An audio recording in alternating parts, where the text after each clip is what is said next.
नमस्कार दोस्तों, स्वागत है आपका हमारे YouTube चैनल एग्जामोफोबिया में। जैसा कि आप लोग जानते हैं कि हमारे चैनल के माध्यम से आपको विभिन्न संस्थानों के मॉडल टेस्ट पेपर प्राप्त हो रहे हैं। तो इन्हीं मॉडल टेस्ट पेपरों की सीरीज़ में हम लोग दृष्टि IAS संस्थान के मॉडल टेस्ट पेपर सॉल्व कर रहे थे। तो दृष्टि IAS संस्थान के मॉडल टेस्ट पेपरों में सामान्य अध्ययन के तो हम लोगों ने काफ़ी क्वेश्चन पेपर सॉल्व कर लिए हैं और इसी रेस में हमारे सामान्य अध्ययन 2 जो काफ़ी क्रूशियल पेपर बन चुका है, क्योंकि लास्ट ईयर UPSC ने CSET को काफ़ी हार्ड करके पूछा था क्वेश्चन पेपर। तो इस पेपर का भी सॉल्यूशन करना बहुत ज़रूरी है। तो इसके ही देखते हुए हम लोग अब दृष्टि IAS संस्थान के CSET के पेपर जो हुए हैं यानी सामान्य अध्ययन 2 के, उसको सॉल्व करेंगे। तो हम लोग आज देखेंगे सामान्य अध्ययन पेपर 2 दृष्टि IAS संस्थान का IAS का। ठीक है, तो यहाँ पर हम लोग आज डिस्कस कर रहे हैं CSET के पेपर संख्या 3। इससे पहले के 2 पेपर ऑलरेडी हमारे चैनल में अपलोडेड किए जा चुके हैं, जहाँ से आप उन्हें पुराने वीडियो में आप जाकर सर्च करके देख सकते हैं। ठीक है मित्रों,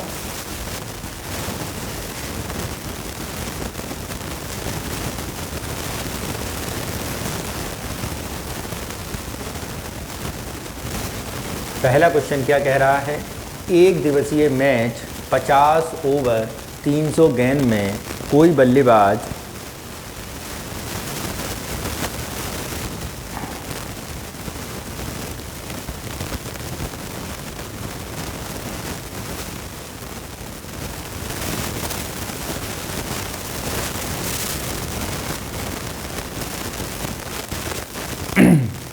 तो एक दिवसीय मैच है, 50 ओवर का, 300 गेंदें होती हैं उसमें। तो कोई बल्लेबाज अधिकतम कितने रन बना सकता है यदि एक भी वाइड, एक भी नो बॉल और एक भी अतिरिक्त ओवर थ्रो ना हो। ठीक है, तो आप ये समझ सकते हैं कि वो कितने मैक्सिमम रन बना सकता है एक ओवर में।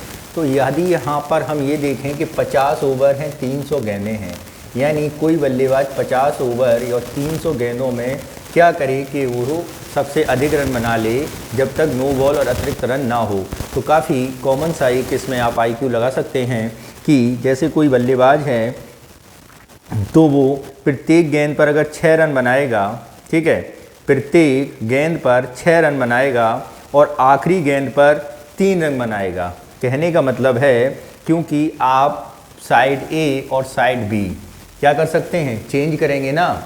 तो 300 गेंदों में जैसे एक ओवर में 6 गेंदें होती हैं, समझना ध्यान से, तो 5 गेंदों में आप क्या करेंगे, छक्के मारेंगे, मैक्सिमम 6 ही रन तो ले सकते हैं।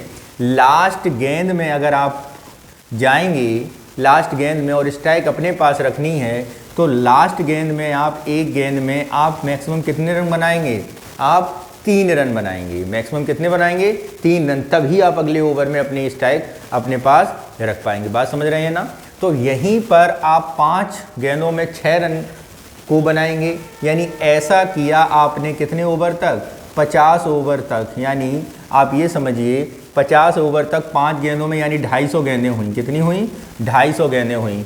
ठीक है, अब 250 गेंदों में आपने 6 रन बनाए, समझना ध्यान से, और प्लस कितनी गेंदें, 50 गेंदों में आपने कितने रन बनाए, 3 रन बनाए। ठीक है, तो जब आप इसे सॉल्व करेंगे तो आपका कितना हो जाएगा, तो ये आपका निकलेगा 1653।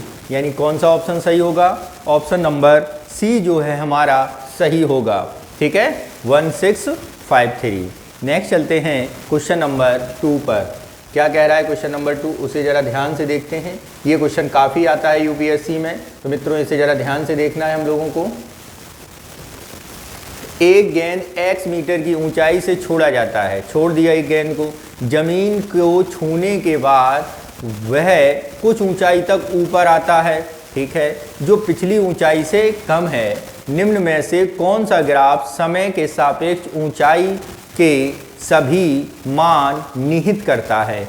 यानी आप ये समझिए कि हाइट से गेंद ये ऐसे डाली गई है, कैसे, ऐसे। तो जब ये यहाँ पर टॉप पर जब ये सरफेस पे टकराएगी तो कुछ हाइट दोबारा पे आएगी। तो यहाँ पे आपको ये बताना है कि कौन सा वो ग्राफ है जो इस स्थिति को रिप्रेजेंट कर रहा है। ठीक है, तो यहाँ पर आप देखिए कि सबसे पहले यानी ए पॉइंट पर जो स्पेस, जैसे समझिए आप ऐसे समझिए एक्स वाई एक्सिस है, ये एक्स एक्सिस है, तो हाइट जब आप यहाँ ले रहे हैं तो आप यहाँ पे कहीं खड़े हैं तो गेंद क्या करें, आप यहाँ से डालेंगे, यहाँ से आपने गेंद डालना शुरू किया। ठीक है, जब गेंद यहाँ नीचे आ रही है यानी गेंद कैसे आएगी, यहाँ से नीचे आएगी। अब यहाँ से नीचे आने के बाद जब वो यहाँ टकराएगी तो वो खुद फिर थोड़ी क्या जाएगी, ऊपर जाएगी कि नहीं जाएगी। तो यानी ग्राफ आप देखेंगे ऊपर से कुछ इस तरह का जाएगा। कैसा जाएगा, ऊपर से जब आएगा तो कुछ नीचे टकराने के बाद थोड़ी हाइट लेके फिर उसको कुछ समय बाद वो वाई एक्सिस पर आके समाप्त हो जाएगा।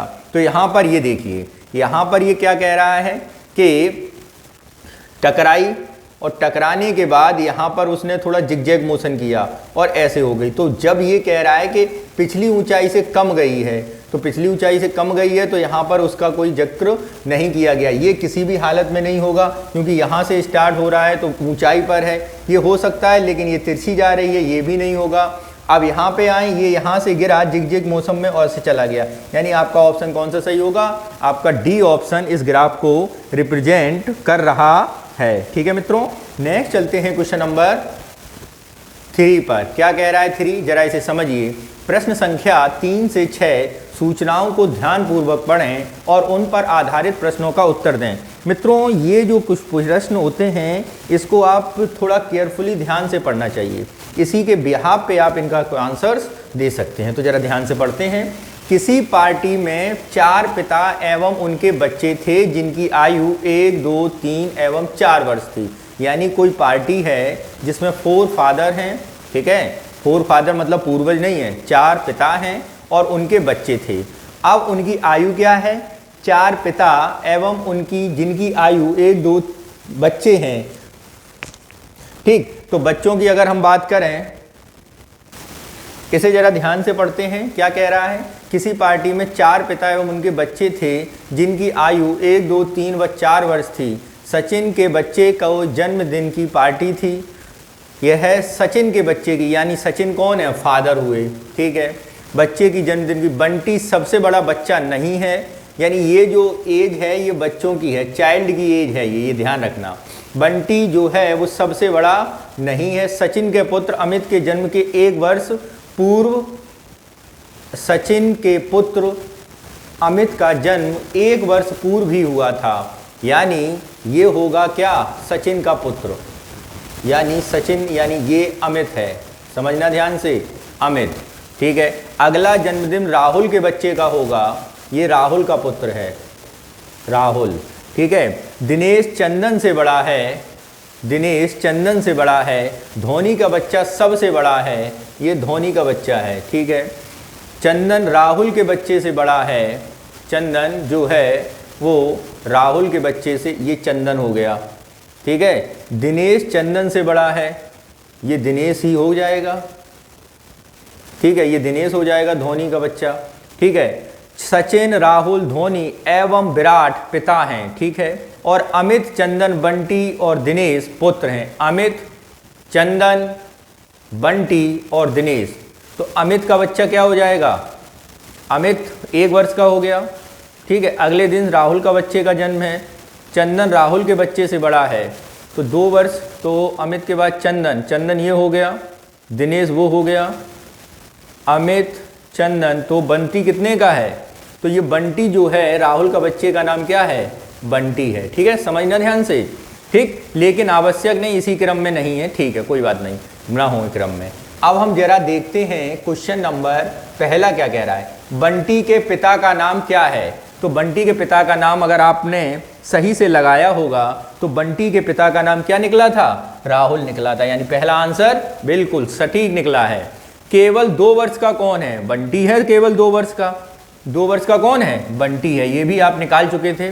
ठीक है, निम्नलिखित में कौन पिता पुत्र का सही जोड़ा है, सचिन और दिनेश, सचिन और दिनेश नहीं, धोनी और दिनेश हैं। ठीक है, राहुल और दिनेश नहीं है, विराट और अमित, धोनी और दिनेश, तो धोनी और दिनेश ये पिता पुत्र हैं, यही आंसर क्या होगा मित्रों, बिल्कुल सही होगा।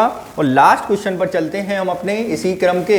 क्या कह रहा है, निम्नलिखित में कौन बच्चों की आयु के बढ़ते क्रमानुसार सही क्रम है। तो सबसे पहले अमित का बच्चा था, यानी सबसे पहले अमित था, फिर बंटी था, फिर चंदन था, फिर दिनेश था, और यहां भी आंसर क्या हो जाएगा, डी हो जाएगा। मित्रों समझ में आया, क्या हो जाएगा, डी हो जाएगा। तो इस तरह ये काफी क्वेश्चन सरल था। शुरू में आपने देखा होगा कि बड़ा ब्रॉड है, बड़ी इसमें स्टेटमेंट दिया गया है, तो ऐसे स्टेटमेंटों से मित्रों बड़ा परेशान नहीं होना है, कतई हाथ पैर नहीं फुलाने हैं, उसे बिल्कुल एकाग्रता से पढ़ना है और उसी को पढ़ते पढ़ते आपको उसका आंसर मिल जाएगा। ठीक है, अब हम लोग चलते हैं अपने अगले क्वेश्चन पर, क्वेश्चन नंबर 7 पर। क्या है 7, उसे समझते हैं।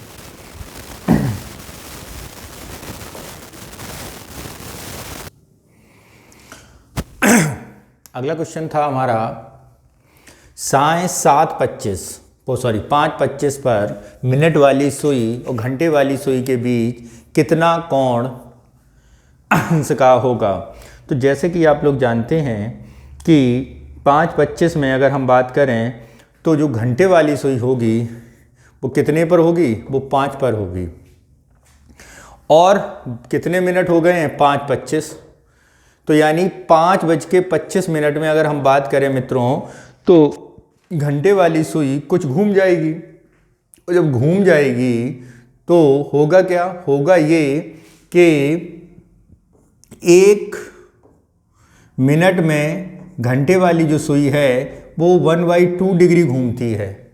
ठीक है ना, तो 25 मिनट में कितनी घूम जाएगी, जरा देख लें सीधा सीधा, 12.5, कितनी घूम जाएगी, 12.5 डिग्री। तो कौन सा विकल्प यहाँ पे सही होगा, यहाँ पे विकल्प सी हमारा जो है वो सही होगा। चलें अगले क्वेश्चन पर। एक घड़ी वर्तमान में सही समय बता रही है और ठीक 2 घंटे बाद वह घड़ी 15 मिनट तेज हो जाती है, अतः इस घड़ी की मिनट वाली सुई की गति एक सामान्य घड़ी के मिनट वाली सुई की गति से कितने प्रतिशत अधिक है। ठीक है, तो क्या कह रहा है, एक घड़ी वर्तमान समय में सही समय बता रही है और 2 घंटे बाद वह घड़ी 15 मिनट तेज हो जाती है, तो वो 2 घंटे में कितनी तेज हो जाती है, 15 मिनट, और अतः इस घड़ी के मिनट वाली सुई की गति एक सामान्य घड़ी के मिनट वाली सुई की गति से कितने प्रतिशत अधिक है। ठीक है, तो जरा देखते हैं कि 15 मिनट में कितनी अधिक हो रही है, 2 घंटे में कितनी हो रही है, 15 मिनट। ठीक है, तो अगर हम यहाँ पर बात करें 15 मिनट बढ़ गई तो यानी 120 मिनट में ये कितनी बढ़ जाएगी, 135, कितनी हो जाएगी, 120 अगर मिनट हो रहे होंगे तो वो कितना समय बताएगी, वो 135 चल जाएगी, यानी 15 इसमें क्या हो जाएंगे, ऐड हो जाएंगे। ठीक है, तो 1 मिनट में अगर हम बात करें तो यहीं पर 1 मिनट में अगर हम बात करें तो 135/120, तो जब इसे सॉल्व करेंगे तो आएगा 9/8 मिनट, यानी 1 मिनट में वो कितनी चल जाती है, 9/8 मिनट स्पीड से चल रही है। तो प्रतिशत वृद्धि अगर हम निकालेंगे इसकी, तो प्रतिशत वृद्धि कितनी हो जाएगी, इसको अगर देखें प्रतिशत वृद्धि में, तो प्रतिशत वृद्धि अगर हम इसको देखें तो प्रतिशत वृद्धि क्या हो जाएगी, इसकी प्रतिशत वृद्धि अगर हम निकालें तो 1 - 9/8 बट डिवाइड बाई 1, यानी पहले 1 घंटा होगा, तो यानी जब इसे सॉल्व करेंगे तो आएगा 12.5%, यानी कौन सा ऑप्शन यहाँ भी सही होगा, यहाँ भी ऑप्शन मित्रों कौन सा सही होगा, सी ऑप्शन हमारा जो है वो सही होगा। नेक्स्ट चलते हैं क्वेश्चन नंबर 9 पर। किसी वर्ष जनवरी महीने में 4 बुधवार और 4 रविवार हैं, तो 1 जनवरी को कौन सा दिन होगा। क्या हो रहा है, 4 बुधवार और 4 रविवार पड़ रहे हैं, तो आपको बताना है 1 जनवरी को कौन सा दिन रहा होगा। ठीक है, जैसा आप जानते हैं जनवरी कितने दिन की होती है मित्रों, 31 दिन की। कितने की होती है, 31 दिन की होती हैं। तो पहले सप्ताह में रविवार और बुधवार की दिनांक यदि हम बात करें तो 4 और 7 आएगी। कितनी आएगी, 4 और 7 आएगी। तो यहाँ पर यदि हम बात करें 4 और 7 होगा, ठीक, तो उसी हिसाब से 4 + 4 11, फिर 11 तारीख, फिर आपका अगर हम 7 देखें तो अगला संडे 14 को, फिर अगला संडे 21 को, फिर अगला संडे 28 को, हो गया। ऐसे ही इसको अगला मंडे 11 वेडनेसडे, अगला 18, अगला 25, ठीक है। तो ऐसे ये भी 4 हो गए। तो अगर हम इस हिसाब से देखें तो क्या पड़ेगा, 1 तारीख को अगर बुधवार पड़ रहा है, 1 तारीख को अगर बुधवार पड़ रहा है, 4 तारीख को बुधवार है, ठीक है, महीने में 4 रविवार और 4 बुधवार होंगे, तो 1 जनवरी को जो दिन पड़ेगा मित्रों, वो 1 जनवरी को पड़ेगा गुरुवार। क्या पड़ेगा मित्रों, गुरुवार पड़ेगा। नेक्स्ट चलते हैं क्वेश्चन नंबर 10 पर।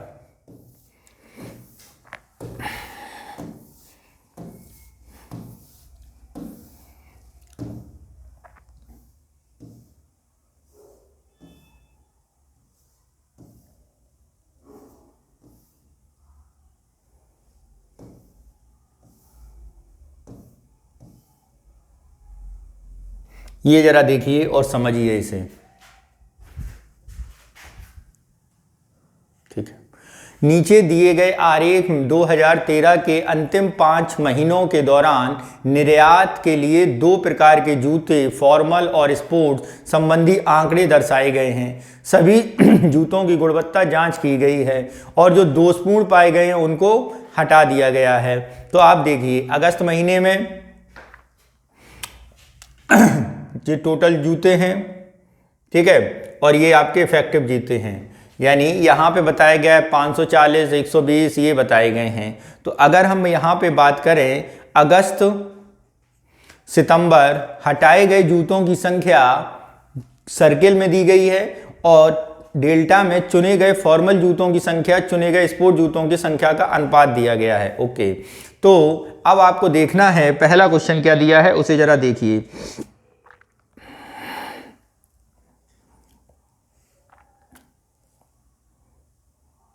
अगस्त में अगर हम देखें कि छांटे गए जूते कितने हो जाएंगे, अगस्त की अगर हम बात करें तो ये रेशियो कितना है, 1/2 है। कितना है, 1/2 है, ठीक है। ये यहाँ पर बात हो जाती है 1/2, ठीक। तो यहाँ पे क्या, इस किस महीने में हटाए गए स्पोर्ट जूतों की संख्या का प्रतिशत संख्या, जूतों की प्रतिशत संख्या कुल हटाए गए जूतों के सापेक्ष अधिकतम है।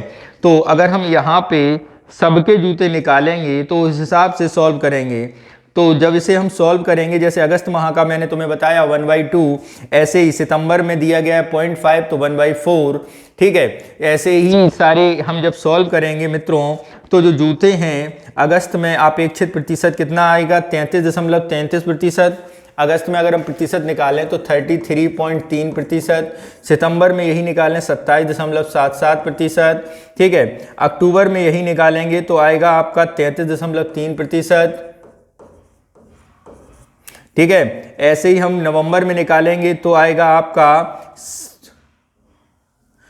नवंबर में निकालेंगे तो आएगा 62.5%। तो सबसे ज़्यादा जो आपका सबसे ज़्यादा प्रतिशत जहां पर है वो मित्रों कौन सा महीना है, वो आपका नवंबर है। कौन सा है मित्रों, नवंबर है। नेक्स्ट अगर हम देखें अगला क्वेश्चन क्या है, 5 महीने में उत्पादित कुल फॉर्मल जूतों की संख्या कितनी दी गई है, जूतों की संख्या इकाई में संख्या क्या होगी। अच्छा, इतने तो इकाई की संख्या आपको बताना है, 725, 756, 640 या नइन ऑफ दीज। तो 5 महीनों में उत्पादित फॉर्मल जूतों की संख्या, तो अलग अलग जूते हम निकालेंगे। फॉर्मल जूते अगर हम देखें तो अगस्त में चुने गए जूते बटे फॉर्मल जूते, तो इस तरह अगर हम निकालेंगे तो अगस्त में आएंगे 180, ठीक है। सितंबर में देखेंगे तो आएगा 725,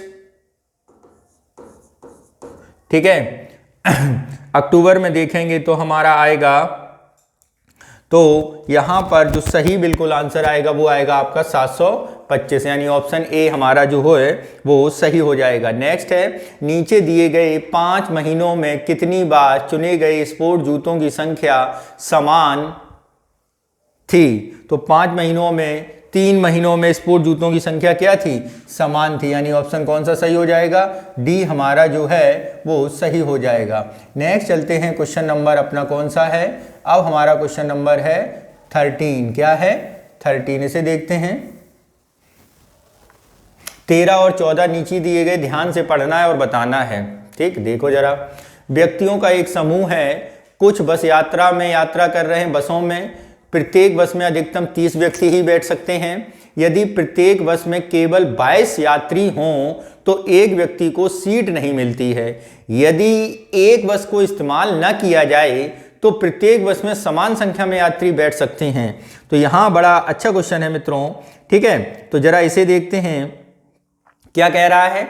व्यक्तियों में कुछ बसों में यात्रा कर रहे हैं, प्रत्येक बस में अधिकतम 33 व्यक्ति हैं। तो मान लेते हैं हम बसों की संख्या कितनी है, बसेस हमने मान ली कितनी, B मान लेते हैं, ठीक है। और लोगों की संख्या P मान लेते हैं, ठीक है। अब क्या कह रहा है, यदि प्रत्येक बस में 22 अगर हम यहां पे बस देखें मित्रों, बस, ठीक है, बसों की संख्या देखें तो यहां पर अगर हम बात करते हैं बसों को, तो प्रत्येक व्यक्ति में प्रत्येक में कितने हैं, 22 गुणे B, 22 B हो जाएगा, ठीक है। और प्रत्येक बस में 22 यात्री हों तो एक सीट नहीं मिलती है, तो एक को सीट नहीं मिलती है, एक और जोड़ दें, उसको सीट नहीं मिली, और टोटल लोग कितने हैं हमारे, P हैं, ठीक है। और यदि एक बस को इस्तेमाल ना किया जाए तो प्रत्येक बस में समान संख्या में यात्री बैठ सकते हैं, यदि एक बस इस्तेमाल ना किया जाए, ठीक है। तो यदि हम बात करते हैं कि एक बस इस्तेमाल नहीं की गई है तो हमारे पास 23 लोग बिना सीट वाले बचेंगे, लेकिन इन सबको B-1 बसों में बराबर संख्या में वितरित कर दिया जाएगा। तो ठीक है, तो B-1 इक्वल टू कितना हो जाएगा, B-1 इक्वल टू 23। तो B इक्वल टू अगर हम देखेंगे तो कितना आ जाएगा, 24 आ जाएगा। कितना आ जाएगा मित्रों, 24। इस तरह अगर हम देखें B इक्वल टू 24 आ जाएगा तो बसों की संख्या कितनी हो जाएगी, B equal to option C हमारा सही हो जाएगा। और व्यक्तियों की संख्या, यहीं पर अगर हम व्यक्तियों की संख्या निकाल लें तो 22 × 24 + 1 इक्वल टू P आ जाएगा। तो ये संख्या आपकी निकलेगी 529। कितनी निकलेगी, 529, यानी ऑप्शन कौन सा सही होगा, ऑप्शन डी हमारा क्या होगा, सही होगा। ठीक है मित्रों, नेक्स्ट चलते हैं क्वेश्चन नंबर 15 पर। क्या कह रहा है 15, इसे समझते हैं। किसी व्यक्ति ने अलाउद्दीन खिलजी से उसकी आयु के विषय में पूछा। उसने कहा मेरी आयु न तो पूर्ण वर्ग है न ही पूर्ण घन है, मेरी आयु या तो 700 वर्ष से कम है या 800 वर्ष से अधिक है। अलाउद्दीन खिलजी की आयु क्या होगी यदि यह ज्ञात हो कि खिलजी हमेशा झूठ बोलता है। ठीक है, तो क्या कह रहा है, न तो पूर्ण वर्ग है न तो पूर्ण क्या है, न तो पूर्ण घन है। तो यहां पर आप देखिए घन 729 है, 784 और 656 है, 700 वर्ष से कम है और 800 वर्ष से अधिक है। 700 वर्ष से कम है आयु, या तो 700 वर्ष से कम है या 800 वर्ष से अधिक है। तो यदि हम यहां पर बात करें कौन सा क्वेश्चन सही, ऑप्शन सही होगा। अब जैसे एक बात ये कह रहा है कि अलाउद्दीन खिलजी क्या है, हमेशा झूठ बोलता है, अतः उसकी आयु एक पूर्ण वर्ग या पूर्ण घन होगी। कहता है ना पूर्ण वर्ग या पूर्ण घन होगी। तो यहां पर ऑप्शन में देखेंगे 729 जो है वो पूर्ण वर्ग भी है और 729 एक पूर्ण घन भी है। तो सीधा सीधा आंसर आपका क्या आ जाएगा, 729 इज द राइट आंसर। ठीक है, इसमें ज्यादा दिमाग ही नहीं लगाना है, केवल ये जो मेन बात की गई है इस पर ध्यान देना है। नेक्स्ट चलते हैं क्वेश्चन नंबर 16 पर। क्या कह रहा है क्वेश्चन नंबर 16, उसे समझते हैं।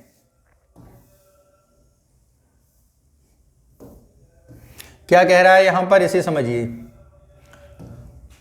क्वेश्चन नंबर 16 से 18 के बीच ये ग्राफ दिया गया है जिसमें 9 से 13 तक देश में कपास के उत्पादन की मात्रा को दर्शाया गया है।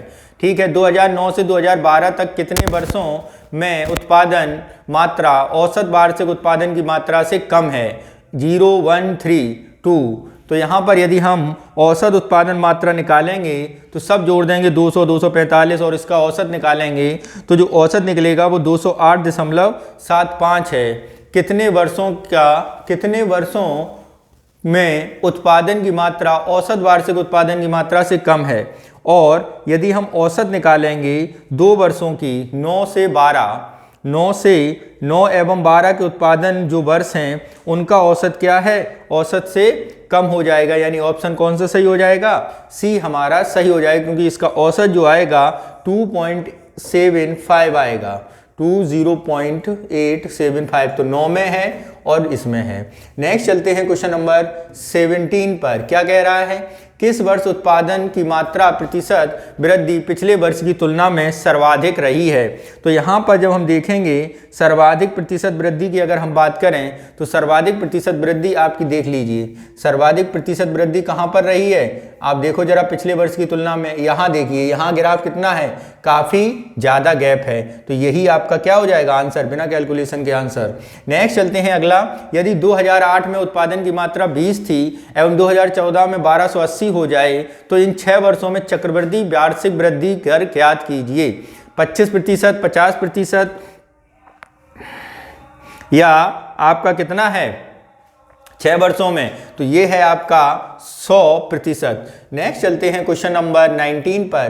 क्या है, एक पिता अपने पुत्र से कहा कि मेरी आयु तुम्हारी तब की आयु से 7 गुना अधिक है जब मेरी आयु तुम्हारी वर्तमान आयु के बराबर थी। यदि उनकी वर्तमान आयु का योग 110 वर्ष हो तो उनकी वर्तमान आयु ज्ञात कीजिए। ठीक है, अब क्या कह रहा है, मेरी आयु तुम्हारी तब की आयु से 7 गुना अधिक है जब मेरी आयु तुम्हारी वर्तमान आयु के बराबर थी, तो तुम्हारी वर्तमान आयु ज्ञात कीजिए। तो मान लेते हैं इसमें कि दोनों का योग क्या है, फादर और सन का 110 है। ठीक है, तो जो इतने साल का बच्चा आज है उतने साल पहले पिता की आयु उस पुत्र की आयु की क्या थी, 7 गुनी थी। तो यही आपका फादर, जब इसे हम सॉल्व करेंगे तो वो आएगा आपका 70 और 40, कितना 70 और 40। नेक्स्ट चलते हैं क्वेश्चन नंबर 20। क्या कह रहा है 20, इसे समझते हैं। नीचे दिए गए चित्र को घनाकार आकृति के रूप में किस घन की आकृति को ये बताता है। ठीक है, तो यहाँ पर यदि हम देखें दिए गए चित्र में घनाकार रूप से मोड़ने पर प्लस का चिन्ह स्टार के चिन्ह के एक दूसरे के विपरीत फलक पे आएंगे। प्लस और स्टार एक दूसरे के विपरीत फलक पर आएंगे। ठीक है, प्लस और स्टार, तो आप देखिए प्लस और स्टार यहां पर एक साथ हैं।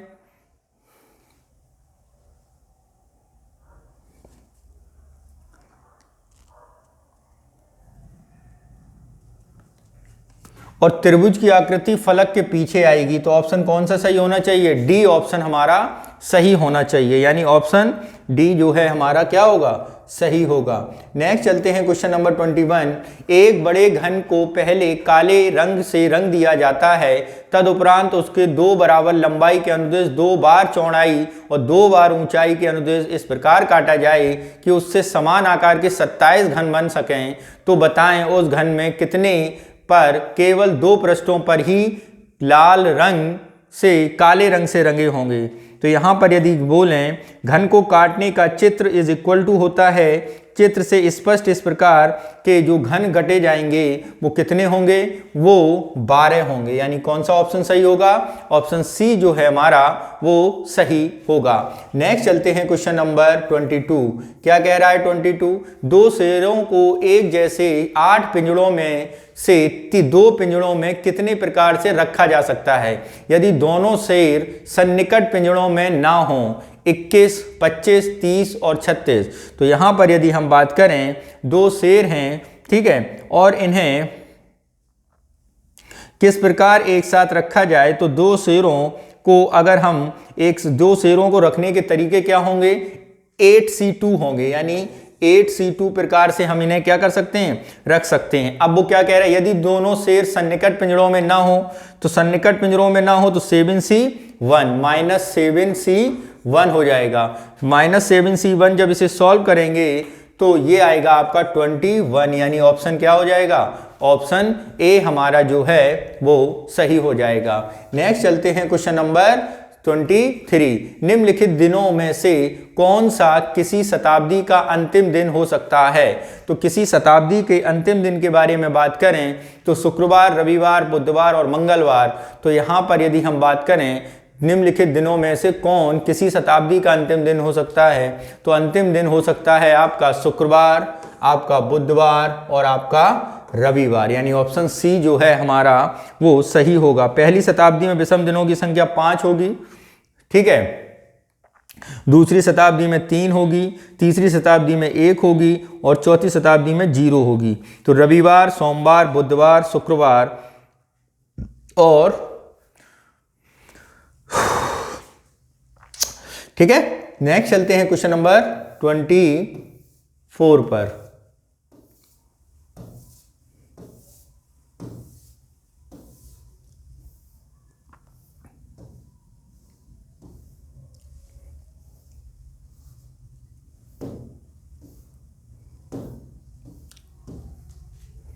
नीचे एक पासे की दो भिन्न स्थितियां दिखाई गई हैं, दिखा दी।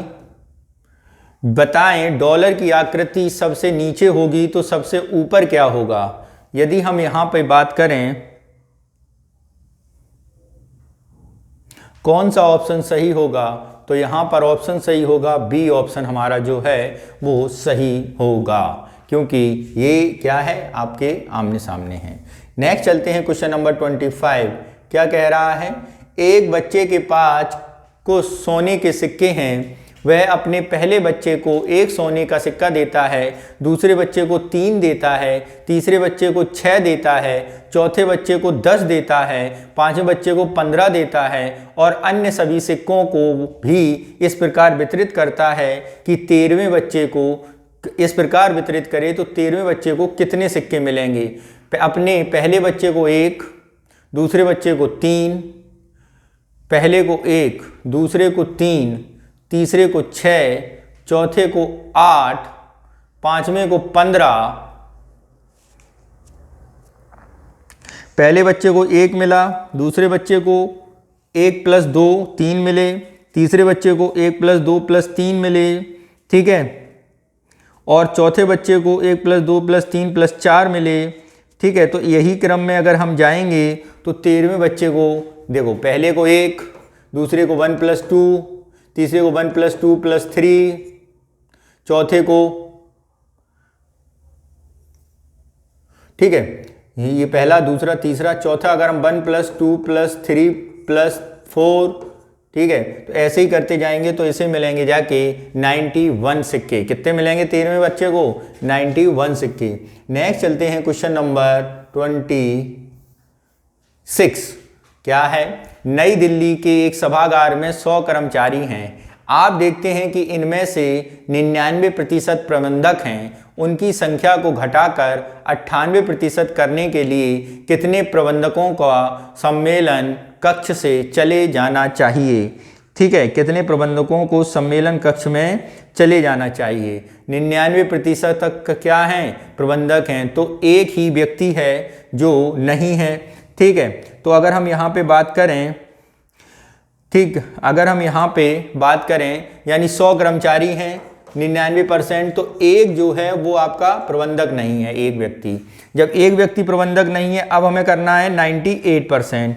तो 98% निकालें तो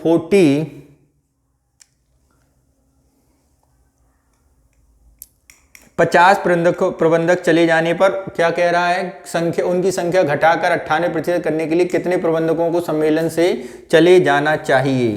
तो यहाँ पर हम देखेंगे कि यहाँ पर 50 प्रबंधकों को क्या करना चाहिए? चले जाना चाहिए। तो कितने हो जाएंगे? 99 में 50 चले जाएंगे तो 49 हो जाएंगे और ये 98% हो जाएगा। नेक्स्ट चलते हैं क्वेश्चन नंबर 27 पर।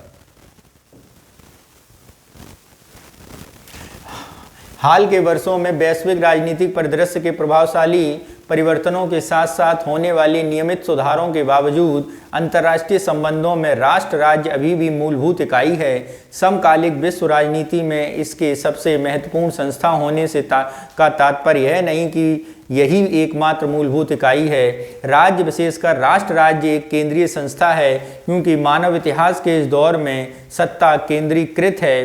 राष्ट्र राज्य की संकल्पना को समझने के लिए दो अंतर संबंधित लेकिन भिन्न संकल्पनाओं राष्ट्र एवं राज्य के बीच के अंतर को समझना आवश्यक है। यद्यपि राष्ट्र राज्य शब्द को प्रायः राज्य के स्थान का प्रयोग किया जाता है, जबकि राष्ट्र शब्द के अपने सांस्कृतिक निहितार्थ हैं।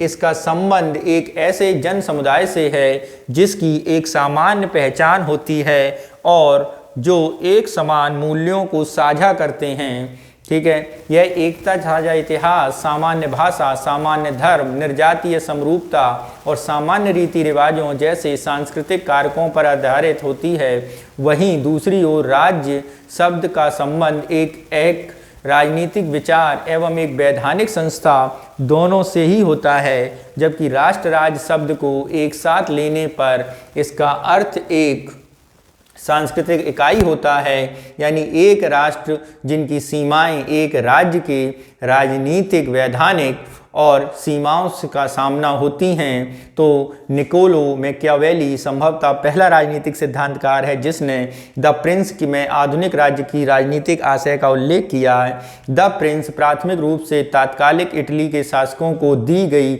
एक नसीहत थी जो कि एक राज्य की स्थापना किसी प्रकार की जाए एवं उसको किस प्रकार व्यवस्थित किया जाए।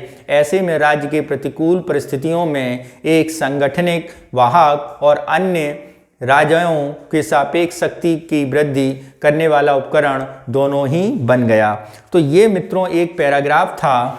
ठीक है, क्या है? एक पैरा है, ठीक, जिसके आगे हमें क्वेश्चन मिलेंगे, जिसमें इस पैराग्राफ में आप देख रहे होंगे राज्य और राष्ट्र के बारे में एक डिफरेंस क्रिएट करने की बात की गई है, एक शब्दों को बताने, पहचान करने की, या एक कोई राष्ट्र और राज्य में क्या डिफरेंस है इसको बताने की कोशिश की गई है। तो जरा हम लोग भी देखते हैं क्या है इसका सही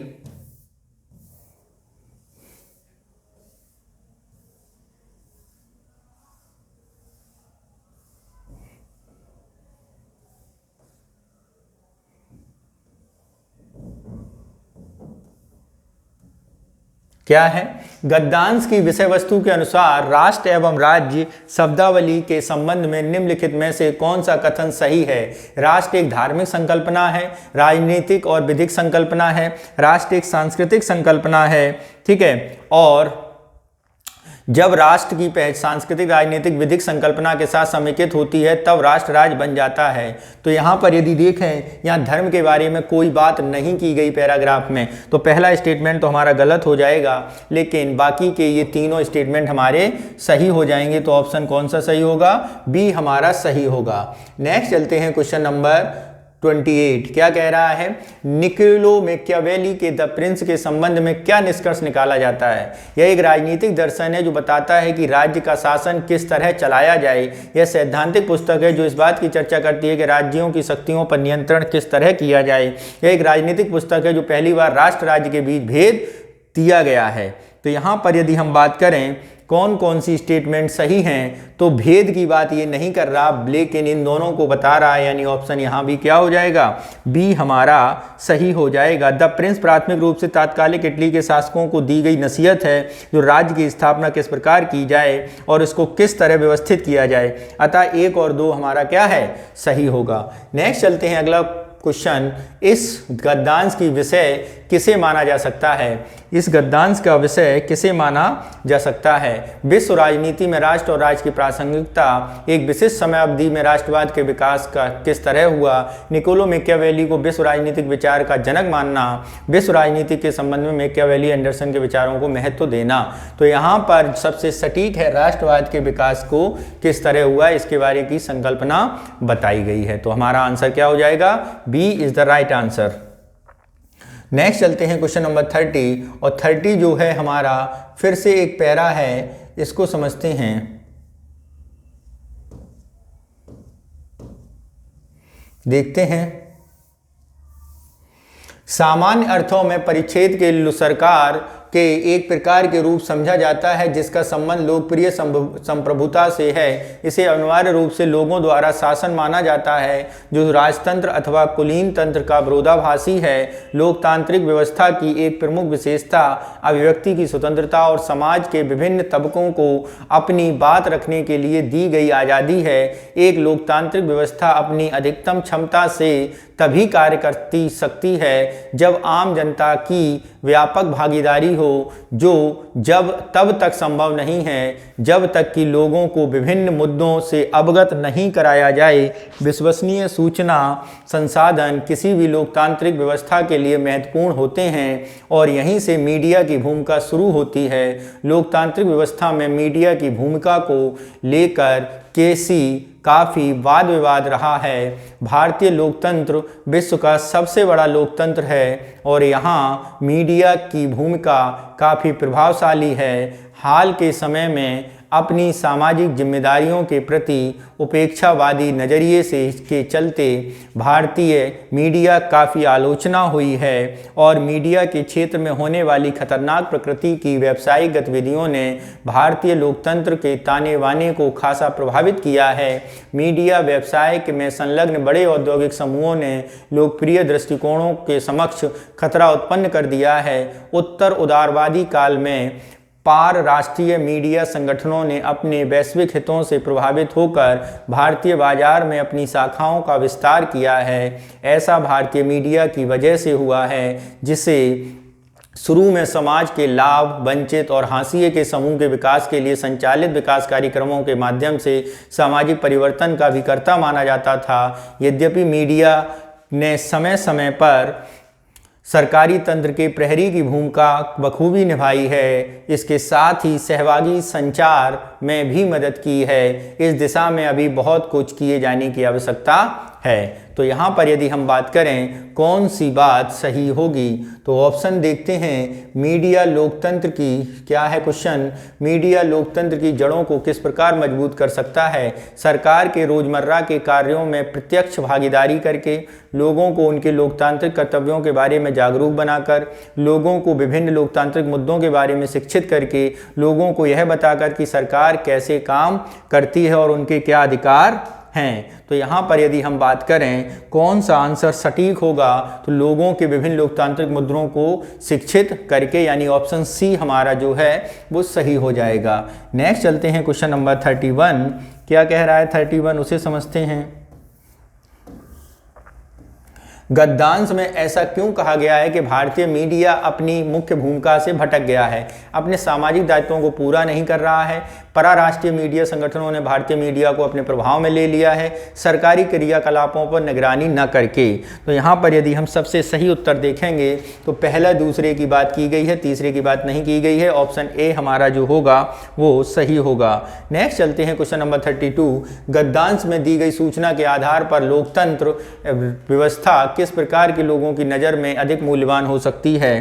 तो यहाँ पर यदि हम बात करें तो यदि वह अधिक सूचना और भागीदारी युक्त हो जाएं, यदि वह समाज के विभिन्न तबकों में मीडिया के महत्व को प्रचार प्रसार करें, यदि वह अपनी कार्यप्रणाली को और अधिक पारदर्शी बनाएं और लोगों को इसके विषय में जानने दें, तो सबसे सही आंसर ए ऑप्शन हमारा क्या होगा, सही होगा। अगला पैरा देखते हैं। ऐसा कहा जाता है कि भारत एक क्रांतिक दशक में प्रवेश कर गया है। वैश्विक स्तर पर भारत एक बृहद एवं महत्वपूर्ण अर्थव्यवस्था के रूप में उभरा कर आया है। भारतीय अर्थव्यवस्था को कई संकेतक अपने पक्ष में होने का लाभ भी मिला है, खासकर एक बृहद घरेलू बाजार, जीडीपी अनुपात में मजबूत निवेश, जनसांख्यिकी लाभांश का होना। जबकि पूर्ण रूप से लाभ प्राप्त करने के लिए भारत को इन सब की पूरी तरह से उपयोग करना होगा। निसंदेह रूप से इसके लिए भारत को अपनी आंतरिक समस्याओं को सुलझाना आवश्यक है, जिनमें लंबे समय से विद्यमान निर्धनता और इसकी सामाजिक एवं भौतिक अवसंरचना के विकास की समस्या प्रमुख है। वर्तमान वैश्विक मंदी ने भारत के समक्ष नई तरह की समस्याएं खड़ी कर दी हैं, इसके जिनमें विगत वर्ष के कुछ महीनों की उच्च समृद्धि दर की तुलना में मई 2012 से निर्यात वृद्धि निरंतर नकारात्मक रही है। सरकार के पास उपलब्ध सीमित राजकोषीय राहत तथा व्यापार साझीदारों के संरक्षणवादी उपायों के साथ इसमें कुछ सुधार देखने को मिला है। इसके लिए जो नीतिगत विकल्प उपलब्ध हैं वे समष्टि स्तरीय हैं। अपने आप को वैश्विक अर्थव्यवस्था के साथ समेकित करके भारत को अनिवार्य रूप से वैश्विक स्तर पर एक सक्रिय भूमिका निभानी होगी और केवल इन बहसों से में न उलझकर ही उन्हें ये रह जाना होगा कि लगातार जारी संकट को से कैसे निपटा जाए तथा भविष्य में ऐसे संकटों को आने से किस तरह रोका जाए, बल्कि व्यापार, पूंजी प्रवाह, वित्तीय विनियमन, जलवायु परिवर्तन, वैश्विक वित्तीय जैसे समष्टि मुद्दों, स्तरीय मुद्दों को सुलझाने के लिए वैश्विक अर्थव्यवस्था के नियमों सुधार भी करना होगा। तो यहाँ पर देखें कौन सा क्वेश्चन का आंसर होगा हमारा। तो देखते हैं भारतीय अर्थव्यवस्था के घरेलू चुनौतियों पर लेखक ने कितना चिंतित क्यों है, क्यों लग रहा है। तो जरा देखते हैं पहला ऑप्शन क्या कह रहा है। भारतीय अर्थव्यवस्था के पास वैश्विक आर्थिक संकट टालने की क्षमता है, इसकी में बात की गई है। भारतीय अर्थव्यवस्था बड़े बाजारों का केंद्र है जो वैश्विक अर्थव्यवस्था को दूर में विकसित करने में मदद करेगा, ये भी सही है। भारत में घरेलू आर्थिक वैश्विक आर्थिक संगठनों को प्रभावित कर सकते हैं, ये भी सही है। यानी ऑप्शन डी हमारा क्या होगा, सही होगा। नेक्स्ट चलते हैं, इस गद्यांश के आधार पर सामान्य रूप से आर्थिक संकट या मंदी के बारे में क्या कह सकते हैं। क्या है, यह निवेश जीडीपी के अनुपात के असंतुलन की इंगित करता है, अर्थव्यवस्था में व्यष्टि और समष्टि आर्थिक ढांचे के तीव्र विचलन को इंगित करता है, यह देश के सामाजिक और भौतिक ढांचे को कम विकास को इंगित करता है, यह व्यापार एवं निर्यात वृद्धि में गिरावट को दर्शाता है। तो यहाँ पर यदि हम बात करें कौन सा ऑप्शन सही होगा, तो ऑप्शन बी जो है हमारा सही होगा। नेक्स्ट चलते हैं क्वेश्चन नंबर 35, क्रांतिक दशक के बारे में निम्नलिखित में से क्या निष्कर्ष निकाला जा सकता है। भारत के लिए अवसरों से भरा हुआ दशक है, एक ऐसा दशक जहां आर्थिक संकट साफ नजर आता है, एक ऐसा दशक जो भारत को वैश्विक अर्थव्यवस्था में एक महत्वपूर्ण कर्ता के रूप में स्थापित कर सकता है। तो यहाँ पर यदि हम बात करें तो ये पहला और तीसरा सही, जबकि दूसरे की इसमें कोई बात नहीं की गई है। तो कौन सा ऑप्शन सही होगा, तो ऑप्शन हमारा ए सही होगा। नेक्स्ट चलते हैं क्वेश्चन नंबर 36 पर, क्या कह रहा है 36, इसे देखते हैं।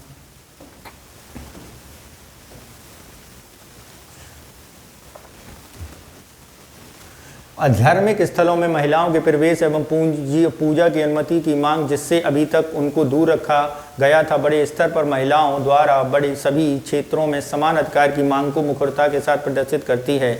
इसे संविधान के अंतर्गत प्रत्याभूत किए गए अधिकारों के प्रति जागरूकता और चेतना की समृद्धि के रूप में देखा जा रहा है। यद्यपि सभी क्षेत्रों में लोकतंत्रीकरण की मांग एक लंबी कानूनी प्रक्रिया से होकर गुजरेगी जो अभी जारी है। इससे यह स्पष्ट है कि इन आंदोलनों ने भेदभाव तथा बहिष्कार से संबंधित कुछ मूलभूत प्रश्नों को उठाया है, जिन्हें अभी तक धार्मिक परंपराओं के संकीर्ण जैविक पवित्रता और अपवित्रता के आवरण में महिलाओं के संदर्भ में सही समझा जाता था। देश के विभिन्न हिस्सों में सुधार के लिए विभिन्न धर्म संप्रदायों द्वारा शुरू की गई मांगों तथा आंदोलनों को उनके प्रगतिशील तत्वों के लिए गंभीरता से लेना चाहिए। भारतीय लोकतंत्र द्वारा इन आंदोलनों को निश्चित रूप से संज्ञान में लेना चाहिए, क्योंकि इन्हें युवाओं द्वारा नेतृत्व तथा प्रतिनिधित्व प्रदान किया जा रहा है। एक बड़ा तथा मूलभूत प्रश्न यह है कि जिनमें भारतीय लोकतंत्र को संवारने की क्षमता है, क्योंकि भारतीय लोकतंत्र में लिंग तथा जाति आधारित स्तरीकरण है, चाहे तो बहुलवाद के सामान्य सिद्धांत के आधार पर या कष्टकारी मंद प्रतिक्रिया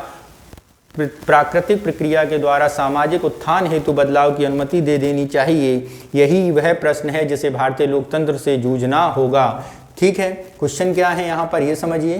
क्या है, लेखक दावा क्यों करता है कि भारतीय अर्थव्यवस्था और लोकतंत्र में लैंगिक समानता आधारित आंदोलनों को संज्ञान में लेना चाहिए। ऑप्शन क्या कह रहा है, ए, लोकतंत्र में समाज में चल रहे सभी प्रकार के आंदोलनों से निपटना चाहिए, यह एक प्रगतिशील कदम है, इसलिए भारतीय लोकतंत्र इस मुद्दे पर संज्ञान लेना चाहिए। डी के सी क्या कह रहा है, केवल लोकतंत्र के पहल कर सकता है क्योंकि बहुलवाद सामान्य सिद्धांत से प्रगतिशील कदम की अनुमति देता है। डी, संविधान हमें भेदभाव के विरुद्ध खड़े होने का अधिकार देता है, जैसा कि लोगों को अधिक जागरूक हो। तो ये बात बिल्कुल सही है, यानी ऑप्शन डी हमारा जो होगा वो सही होगा। नेक्स्ट चलते हैं क्वेश्चन नंबर 37, क्या कह रहा है उसे समझते हैं। उपरोक्त परिच्छेद में सबसे उपयुक्त शीर्षक क्या होगा। सामाजिक आंदोलन, समानता के लिए संघर्ष, प्रगतिशील भारतीय लोकतंत्र,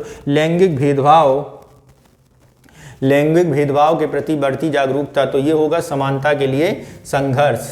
838 क्या कह रहा है इसे समझते हैं। लेखक के उल्लेख किया है कि युवाओं द्वारा चलाए जा रहे आंदोलनों पर भारतीय लोकतंत्र के विचार करने की आवश्यकता है। लेखक एक राजनीतिज्ञ है तथा इसे मामले में राजनीतिक स्तर पर सुलझाना चाहता है।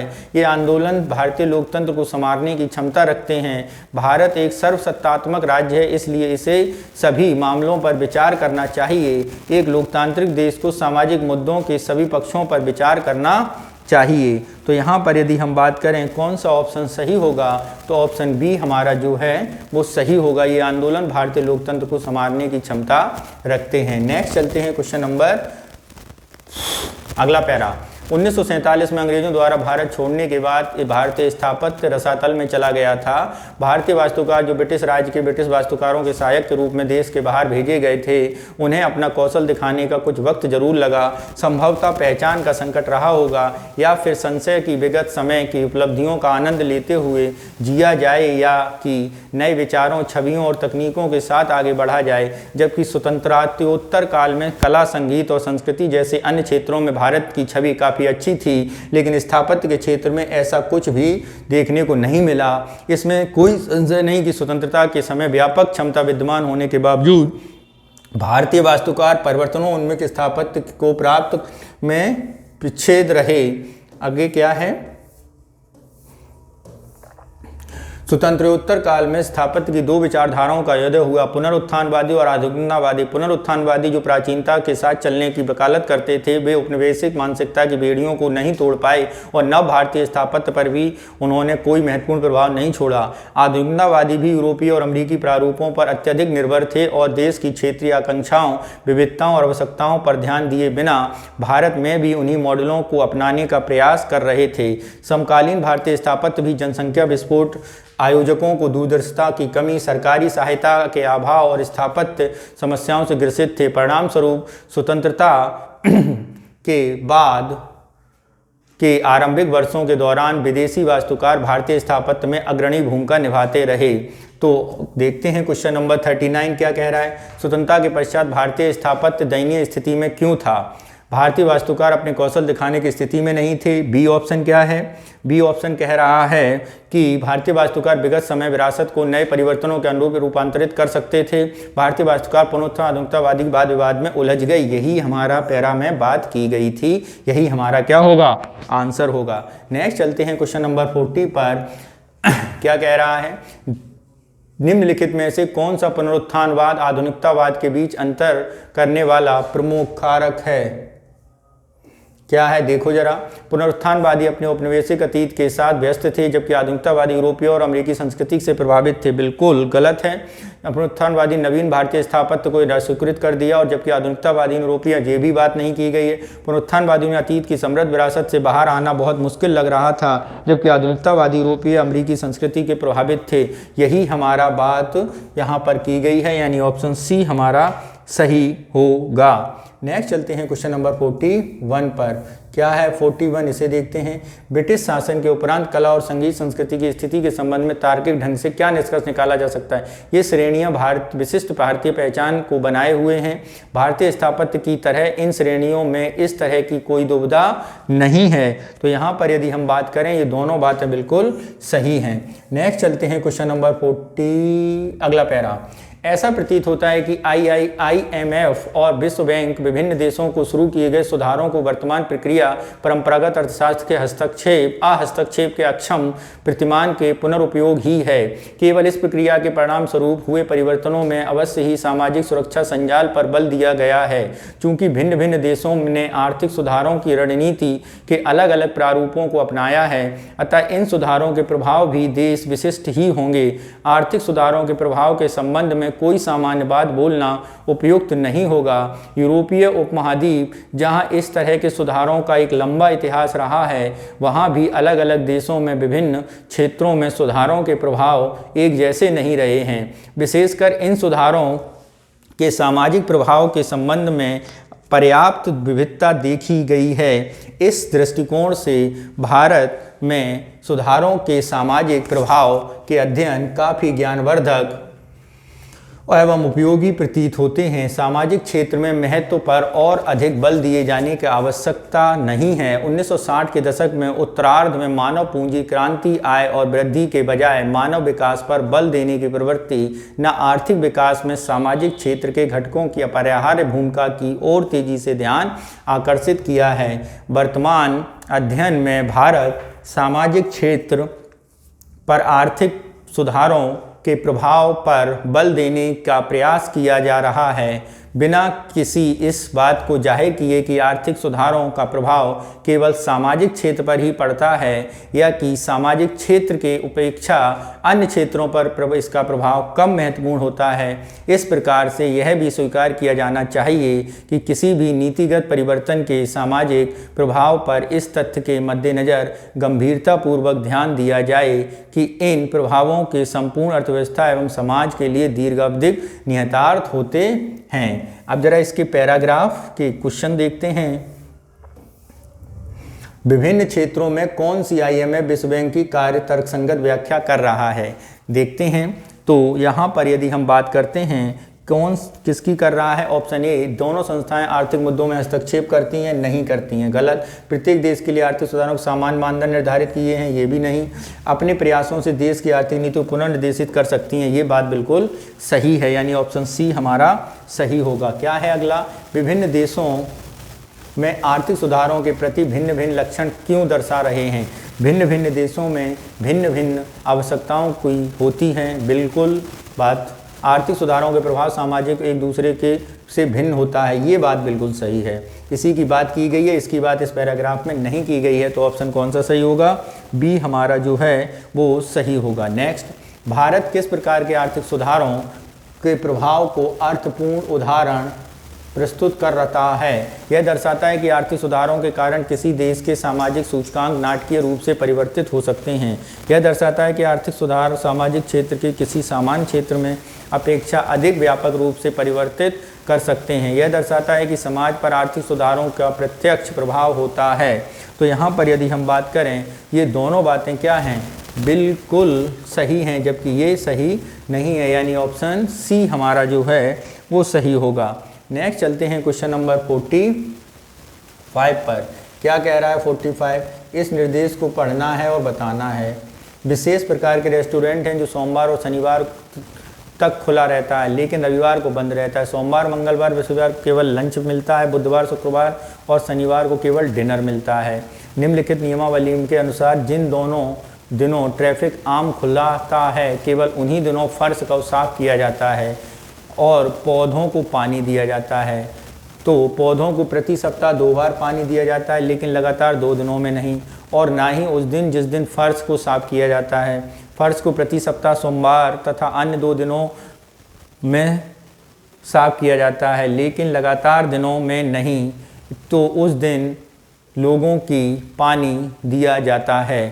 तो यहाँ पर बताना है कौन सा क्वेश्चन यहाँ पर सही होगा। रेस्टोरेंट के फर्श की अगर हम बात करें तो क्या है, मंगलवार या बुधवार फर्श को साफ किया जाता है।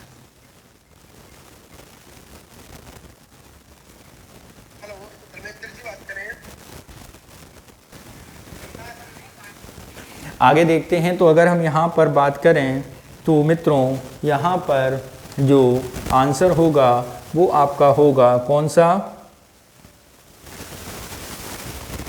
बुधवार या फिर बृहस्पतिवार। नेक्स्ट, यदि डिनर उस दिन मिलता है जब पौधों में पानी दिया जाता है तो निम्नलिखित में कौन सा आवश्यक रूप से सही होगा। ठीक है, तो यहाँ पर यदि हम बात करें कि बुधवार और शुक्रवार को पानी दिया होगा तो फर्श बृहस्पतिवार को साफ किया होगा। तो ऑप्शन कौन सा सही होगा, ऑप्शन आपका फर्श बृहस्पतिवार को साफ किया होगा। नेक्स्ट, मान लीजिए फर्श गैर लगातार बजाय लगातार वाले दिनों में साफ किया जाए लेकिन शेष नियमावली अपरिवर्तित रहे तो 6 दिनों में कितने दिन निर्धारित किया जा सकता है।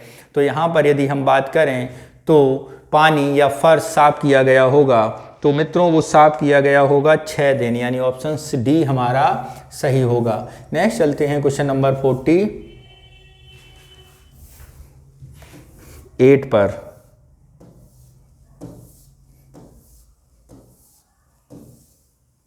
वैश्विक आर्थिक एकीकरण कोई नई घटना नहीं है। प्राचीन समय में सुदूरवर्ती सभ्यताओं के बीच भी संचार एवं व्यापार संपन्न हुआ है। 8 सदी पूर्व मार्को पोलो की यात्रा से आर्थिक दृष्टि से उपयोगी ज्ञान और तकनीक के व्यापार आदान प्रदान एवं संचार के माध्यम से वैश्विक आर्थिक एकीकरण सामान्य रूप से वृद्धि की प्रवृत्ति देखी गई है।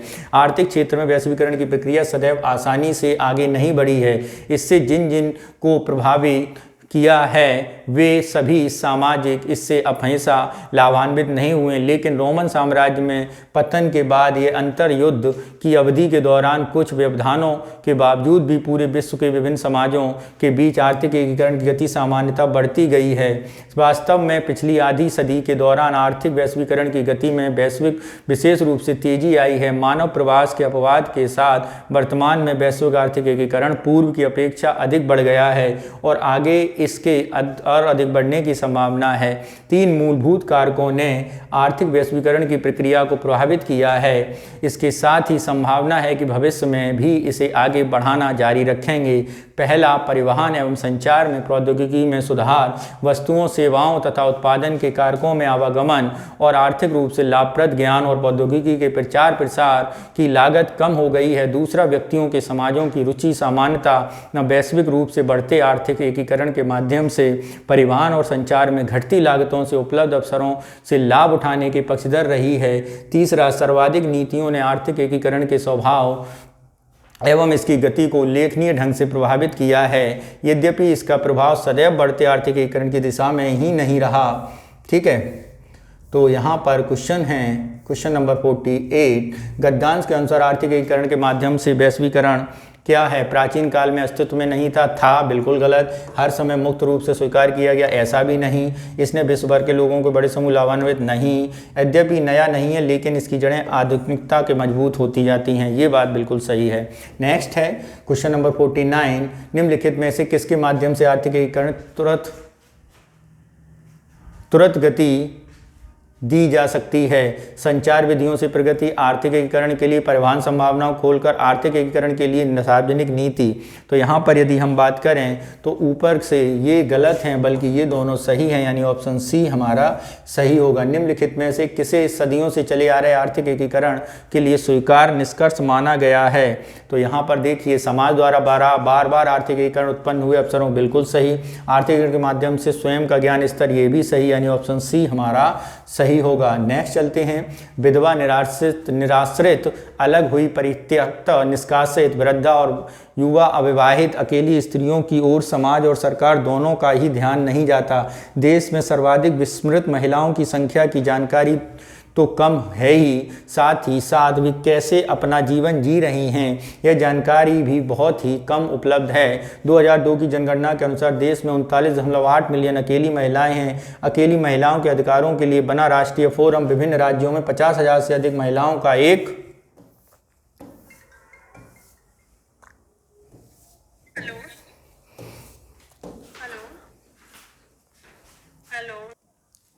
आगे चलते हैं, समूह है जो उनके अधिकारों के लिए संगठित रूप से कार्य करता है, संघर्ष करता है और अपने अधिकारों के लिए सरकार के समक्ष अपने पक्ष को रखता है। ये महिलाएं विधवा, परित्यक्त, तलाकशुदा, अविवाहित माँ हैं जिनके पति लापता हैं, तथा वे हैं जो HIV/AIDS से पीड़ित अकेली महिला हैं। संक्षिप्त में, एक महिला जो एक पुरुष के साथ विवाह जैसे संबंध में नहीं रह रही है, न केवल अपने संवैधानिक अधिकारों की मांग को दोहराने के लिए, बल्कि सामंती और पुरुष प्रधान समाज से लड़ने के लिए, जो कि उन्हें सम्मानपूर्वक ढंग से जीने नहीं देते। ये महिलाएं एक साथ आई हैं। इस संगठन में अहमदाबाद की शरीफा जैसी महिलाएं शामिल हैं, जो तलाकशुदा मुस्लिम महिलाओं के लिए इद्दत घर तक सीमित रहने की प्रथा को समाप्त करने के लिए मौलाना से तथा गांधीनगर में रहने वाली उन सरकारी अधिकारियों की जूझती हैं जो विधवाओं के लिए दिए गए अनाज को उन्हें न देने से इनकार करते हैं। इन संगठन में झारखंड की सरस्वती जैसी महिलाएं भी हैं, जो आदिवासी डायन प्रथा की गवाह हैं, जिसके अंतर्गत विधवाओं को चुड़ैल का नाम दे दिया जाता है और उन्हें समुदाय से बाहर निकाल दिया जाता है।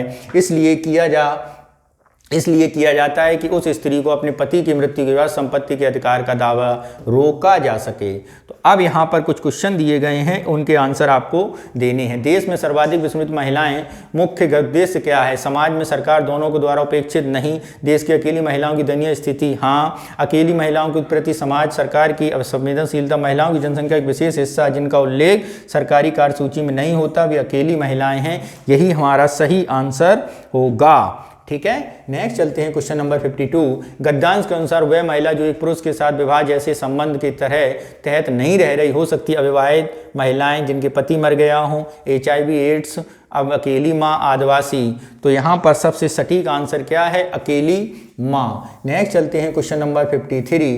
क्या है 53, इसे समझते हैं। गद्यांश में संदर्भ में निम्नलिखित में से कौन सा कथन सामंती और पुरुष प्रधान समाज महिलाओं के सम्मानजनक स्थान नहीं दिया जाता। ये बात तो बिल्कुल क्या कहते हैं, ऐसा कंफर्म तो नहीं है। अकेली महिलाओं को आधुनिक राष्ट्रीय मंच पर संवैधानिक अधिकारों के लिए सरकार से लंबी लॉबी करता है और सामंती एवं पुरुष प्रधान समाज को इस सम्मानजनक स्थान से इनकार करता है जो उनकी सुरक्षा के लिए संघर्ष करता है। तो यहाँ पर बात करें तो ये बात बिल्कुल क्या है, सही है, यानी ऑप्शन जो है वो हमारा बी सही होगा। नेक्स्ट चलते हैं परिच्छेद पर। यदि स्त्रियां सत्ता में होती हैं तो क्या विश्व की अधिक शांतिपूर्ण होता। इतिहास में दीर्घकालिक से स्त्रियां शांति स्थापित करने की वाला बल रही हैं। परंपरागत युद्ध पुरुष के खेल रहा है। माता के रूप में स्त्रियों के विकासात्मक प्रेरण रहती है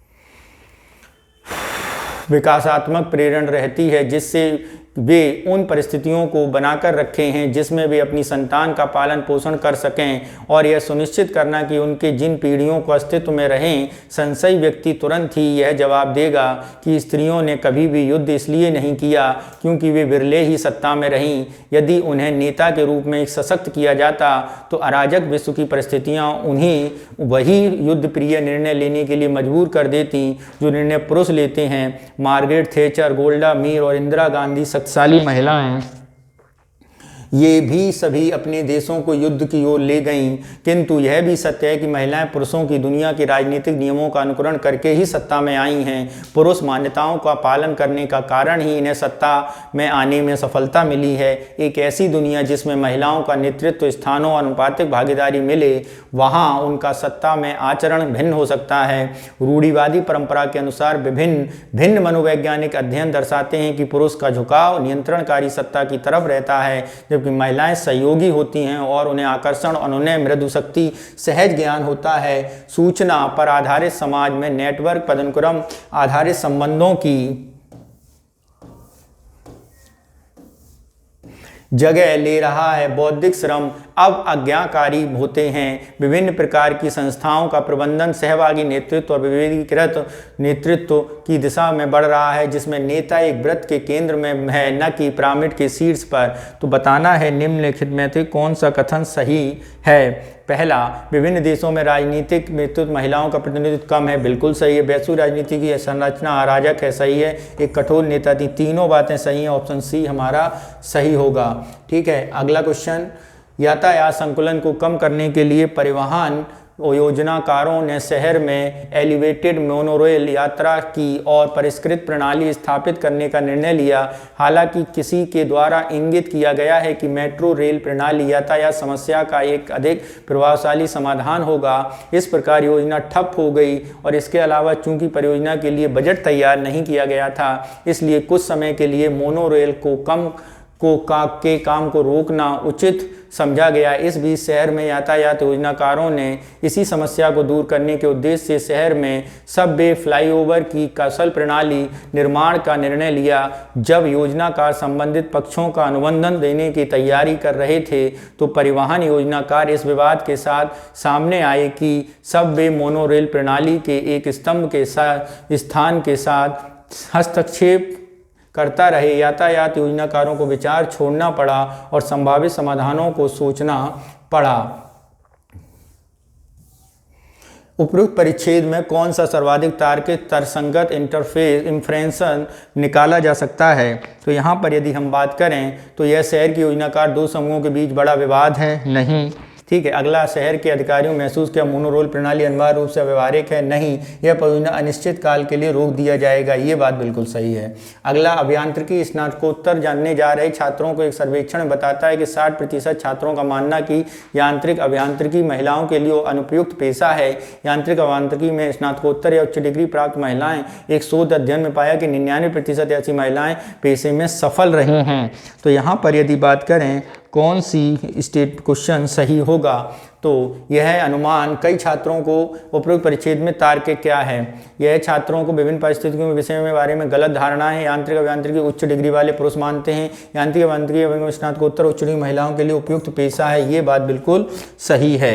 नेक्स्ट चलते हैं क्वेश्चन नंबर 57। अद्वितीय सुंदरता वाला एक तटीय क्षेत्र जानवरों की प्रजातियों का घर है, जहाँ प्रवाल भित्तियाँ, चूते, समुद्री तट खराब होते हैं, खराब कनेक्टिविटी, आवास की कमी और अन्य पर्यटकों के लिए दुर्गम बना होता है।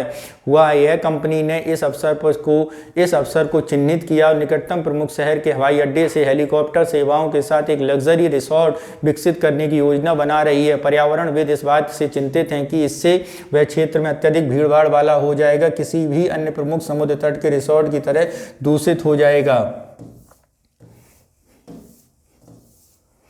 उपरोक्त परिच्छेद में दी गई सूचना में कौन सा कथन तार्किक रूप से सही है। स्थानीय लोक सांस्कृतिक परंपरा पर्यटकों को प्रभावित करते हैं, क्षेत्र पर्यटन के कारण भीड़भाड़ वाला प्रदूषित हो जाएगा, प्रवाल भित्तियों गिरावट आ रही है, जल्दी लुप्त हो जाएंगी। ठीक है, तो यहाँ पर यदि हम बात करें हेलीकॉप्टर कनेक्टिविटी के लिए अन्य पर्यटकों की संख्या बढ़ा देगा, ये बात बिल्कुल सही है। नेक्स्ट चलते हैं क्वेश्चन नंबर 58। क्रिकेट बोर्ड ने लंबे अरसे से जॉन की टीम के नेतृत्व की क्षमता को पहचाना और हालांकि ऑन फील्ड टेम्पर इसकी शुरुआती दिनों में हमेशा ही उनके लिए चिंता का विषय रहा। इसके लिए आक्रामकता और स्टेडियम में डाई हार्ड प्रशंसकों से भर तो दिया है, लेकिन उनके अपनी बल्लेबाजी पर भारी पड़ा है। हाल ही के दिनों में ऐसा प्रतीत हुआ है कि अपनी आक्रामकता को बड़े में बदलने के लिए उसके मुश्किल हो गया है, लेकिन पिछले 3 सत्रों में जॉन तस्वीर एक बुद्धिमान, सोचा समझा और सफल बल्लेबाज कप्तान के रूप में उभरकर सामने आई है। कई वर्षों से बाद ऐसा प्रतीत हुआ है कि टीम आखिरकार एक संपूर्ण कप्तान मिल गया है। उपरोक्त में से तार्किक रूप से अनुमान, यहाँ एक जूनियर क्रिकेट के रूप में जॉन का एक अच्छा कप्तान माना जाता है। संपूर्ण कप्तान चुनौती है। एक कप्तान वे कहते हैं जिन्हें प्रशंसकों क्रिकेट बोर्ड को अलग अलग विचार हों। तो यहाँ पर यदि हम बात करें कौन सा ऑप्शन सही होगा, तो ऑप्शन जे और 4 सही है, यानी सी हमारा सही होगा। नेक्स्ट क्या है, निम्नलिखित 6 प्रश्न पढ़िए और परिच्छेद के बाद उनके क्वेश्चनों का आंसर दीजिए। क्या है परिच्छेद? भारतीय धार्मिक, नैतिक और विस्तार पश्चिमी देशों को अलग हैं। वेद, उपनिषद, भगवद गीता, रामायण, महाभारत आदि भारतीय धार्मिक सामाजिक स्तर पर समृद्ध करते हैं। मानवीय मूल्यों के, धर्मों के आचरण के विवरण के लिए लंबी परंपरा है। इसके अक्सर रामायण महाभारत पात्रों की तुलना कम की गई है, विषमता देखी गई है, इन सब बहस की गई है। इस प्रक्रिया में इसके धर्म में एक परंपरा को जन्म दिया है जो पीढ़ी दर पीढ़ी स्थानांतरित होते रही हैं। वैश्विक स्तर पर भी इसका मामला नहीं था, इसलिए दैनिक भारतीय नैतिक क्षेत्र में इसको पोषित और मजबूत किया है। तिरुवल्लुवर 2री शताब्दी ईसा पूर्व उत्तर प्रदेश के कबीर, तमिलनाडु के अलवार और नयनार 8वीं सदी में कर्नाटक वासेवर हैं। ठीक है, निम्नलिखित में कौन सा पूर्व धारणा परिच्छेद का निरर्थक बना देगी? तो यदि हम पूर्व धारणा के बारे में बात करें तो पश्चिमी सभ्यताओं से अलग धर्मगुरुओं विकसित की गई है, नहीं। रामायण महाभारत धर्मों के परंपरा का निर्माण संभव है, नहीं। पश्चिमी नैतिक और धार्मिक मानवीय मूल्यों का यही हमारा आंसर सही होगा। नेक्स्ट चलते हैं क्वेश्चन नंबर अगले। ड्रग्स की लत वाले लोग कुछ देशों के छोटे समूह का निर्माण करते हैं और रीति रिवाज के बाहरी लोगों के लिए अज्ञात हो सकते हैं। वे अक्सर ऐसी भाषा बोलते हैं जो उनके द्वारा भावों के शब्दों से भरी होती है। उनकी बोली उन लोगों के लिए स्पष्ट हो जाती है जो उनके साथ नहीं रहते या उस तरह के उनसे जुड़े नहीं हैं। यह जानना आश्चर्यजनक है कि आज के कथाकथित पॉप संगीत को समझने के लिए ड्रग के आदि लोगों को अजीब भाषा से कुछ परिचित होने की आवश्यकता है। अमेरिकी शब्दावली की प्रमुखता के साथ इस शब्दावली का एक बड़ा भाग अंतर्राष्ट्रीय है। वह स्वयं ही अतिरिक्त किसी अन्य देश से ड्रग्स की तलाश करने वालों के लिए उन लोगों के जिनके पास अतिरिक्त है के साथ संवाद करने का आसान बनाता है। तो यहाँ पर कौन सा क्वेश्चन बनेगा? क्वेश्चन देखते हैं। परिच्छेद के अनुसार निष्कर्ष निकाला गया है। ड्रग्स उपभोगकर्ताओं की भाषा विकसित की है। ड्रग्स उपभोगकर्ता छोटे समूह बनाते हैं। कुछ ड्रग्स उपभोगकर्ता अपने देशों के बाहर यात्रा करते हैं। सभी ड्रग्स आदि अमरीकी हैं। तो यहाँ पर जो सही आंसर बनेगा वो बनेगा सभी ड्रग्स के आदि अमरीकी हैं। ए और बी स्पष्ट है। ठीक है, नेक्स्ट चलते हैं अगले क्वेश्चन पर। खुले में शौच भारत में बच्चों के स्वास्थ्य के लिए गंभीर खतरा है। प्रचलन का यही मुख्य कारण है। भारत में 5 वर्ष से कम आयु के बच्चों डायरिया से होने से मौतों की संख्या विश्व में सबसे ज़्यादा दर्ज की गई। प्रत्येक वर्ष भारत में 5 वर्ष से कम आयु के 1,88,000 बच्चे मर जाते हैं। बार बार होने वाले 10 से कमज़ोर हुए बच्चे कुपोषण, स्टटिंग और अवसरवादी संक्रमणों जैसे निमोनिया की चपेट में आ जाते हैं। भारत में लगभग 43% बच्चे कुछ स्तर को कुपोषण से पीड़ित हैं। डायरिया और कृमि संक्रमण 2 प्रमुख स्वास्थ्य स्थितियां हैं जो स्कूल आयु बच्चों को सीखने क्षमताओं को प्रभावित करती हैं। व्यक्तिगत घरों द्वारा इनकी जिम्मेदारी लेने की प्राथमिकता के बजाय शौचालयों का निर्माण अभी भी सरकार की जिम्मेदारी के रूप में देखा जा रहा है। उपरोक्त परिच्छेद में कौन सा महत्वपूर्ण निष्कर्ष हो सकता है? क्वेश्चन है, खुले में शौच मामलों में भारत में सुधार हुआ है। खुले में शौच संबंधित बहुत सी स्वास्थ्य समस्याओं के बावजूद खुले में शौच अभी भी प्रचलित है। तो यहाँ पर कौन सा सही होगा? खुले में शौच संबंधित बहुत सी समस्याओं के बावजूद प्रचलित है। अगला, एक प्रतिवर्तक घटनाक्रम में आज भी तक हमारे राष्ट्र के संपूर्ण वैधानिक इतिहास में न्यायपालिका विधायिका द्वारा सामना किया जाने वाला सबसे तुच्छ चरण जो है वो निम्नलिखित संविधानों में पवित्रता को बनाए रखने के लिए संपत्ति के अधिकारों को अंकुश लगाने के लिए विधायी कार्रवाई सामान्य कर रही थी। और जब न्यायपालिका संवैधानिक करार देते हुए एक कानून को असामान्य बना देती है तो न्यायपालिका में अपने वर्चस्व को बनाए रखने के लिए विधायिका आसानी से संविधान में संशोधन करती है। तो बताना है इसमें परिच्छेद में कौन सा सही होगा। क्या कह रहा है? भारत की संसद के पास निर्वाह शक्ति है जिससे न्यायपालिका को चुनौती नहीं दी जा सकती। ऐसी बात पैराग्राफ में नहीं। भारत जैसे विकासशील देशों में न्यायपालिका विधायिका के बीच शांतिपूर्ण निपट गया है, बीच मुद्दा नहीं है, ये भी बात सही नहीं है। संपत्ति के अधिकार न्यायपालिका विधायिका के बीच विवाद का एक हिस्सा रहा है, ये बात यहाँ पर कही गई है। सी ऑप्शन सही हो जाएगा। जब मैं धरती पर अपने परिवार के इतिहास के बारे में सोचता हूँ मुझे अफसोस का अनुभव होता है कि पश्चिम के अधिकांश हिस्सों के विपरीत जहाँ सदियों से भूमि अपरिवर्तित रही है, मेरा मूल स्थान पश्चिमी कैंसास कृषि द्वारा बर्बाद हो चुका है। समतल मैदान, उत्कृष्ट मिट्टी और विरल लेकिन पर्याप्त वर्षा ने कृषि की अनुमति दी, इसलिए कृषि प्रचलित हुई। इसलिए मूल सॉल्ट प्रेरी का एक अच्छा 90% भाग खत्म हो गया। मानवीय संदर्भों में इसका परिणाम यह है कि हमारे स्थान में सदैव हमारा संबंध मुख्य रूप से व्यापारिक अनुभव किया है। हमने भूमि का उपयोग किया और इसका खंडन किया या यह कहने तक सीमित रहे हैं कि हम इसका प्रभाव पड़ा। फिर भी बचपन से ही जब अधिकांश कैंसास प्रेरी अभी भी बची हुई थीं, मुझे पता था कि भूमि में एक रोमांटिक गुण भी होता है। मैंने इसके विस्तारित से विचलित होना, आकार से रोमांचित होना महसूस किया है। मैं मैदान की बेटी के रूप में अपनी पहचान पर गर्व करती हूँ। परिच्छेद में मुख्य तर्क आधारित क्या है? तो यदि हम बात करें व्यक्तिगत अनुभव से प्राप्त लेखक की भावनाएं, ये इसमें तर्क दिया गया है। नेक्स्ट चलते हैं क्वेश्चन नंबर 64 पर और पैरा है, क्या है देखते हैं। पैरा है, सृजनात्मक समाज की अवधारणा एक ऐसे समाज के विकास के चरण को संदर्भित करती है जिसमें बड़ी संख्या में सशक्त अंतर्विरोध स्पष्ट सक्रिय हो जाते हैं। यह सबसे ज़्यादा स्पष्ट तब होता है जब उत्पीड़ित सामाजिक समूह राजनीतिक रूप से संगठित हो जाते हैं और अपने अधिकारों की मांग करते हैं। किसानों एवं आदिवासियों का उत्थान, क्षेत्रीय स्वायत्तता और आत्मसमर्पण के आंदोलन, पर्यावरण आंदोलन, विकासशील देशों में महिला आंदोलन समकालीन समय में सृजनात्मक समाज के उद्भव का संकेत देते हैं। सामाजिक आंदोलनों के स्वरूप और तीव्रता अलग अलग देशों तथा एक देश के साथ अलग अलग स्थानों में बदल सकती है, लेकिन समाज में विभिन्न क्षेत्रों में सामाजिक परिवर्तन के लिए आंदोलनों का उपयुक्त उपस्थिति ही एक ऐसे सृजनात्मक समाज के उद्भव को इंगित करती है।